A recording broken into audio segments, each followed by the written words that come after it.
புதுச்சேரி அரசு பள்ளிகளில் சிபிஎஸ்இ பாடத்திட்டம் செயல்படுத்தப்பட்ட நிலையில் தேர்ச்சி விகிதம் பாதிக்கப்படவில்லை என அம்மாநில முதலமைச்சர் ரெங்கசாமி தெரிவித்துள்ளார். இந்திரா காந்தி அரசு கலை அறிவியல் கல்லூரி ஆண்டு விழாவில் பேசிய அவர், சில அரசு பள்ளிகளில் 100% தேர்ச்சி ஏற்பட்டுள்ளதாகவும் அடுத்த கல்வியாண்டில் தேர்ச்சி விகிதம் மேலும் அதிகரிக்கும் என நம்பிக்கை தெரிவித்துள்ளார். சிபிஎஸ்இ 12ஆம் வகுப்பு பொதுத் தேர்வு முடிவுகள் வெளியிடப்பட்டன. நாடு முழுவதும் 88.39% மாணவர்கள் தேர்ச்சி பெற்றுள்ள நிலையில் தேசிய அளவில் விஜயவாடா மண்டலம் 99.60% தேர்ச்சியுடன் முதலிடம் பிடித்துள்ளது.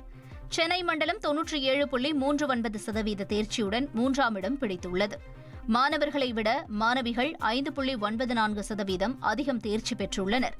தமிழ்நாட்டில் 98.48% மாணவர்கள் தேர்ச்சி பெற்றுள்ள நிலையில் 90%த்திற்கும் மேல் 1.11 லட்சம் மாணவர்களும் 95%த்திற்கு மேல் 24,867 மாணவர்களும் மதிப்பெண் பெற்றுள்ளனர்.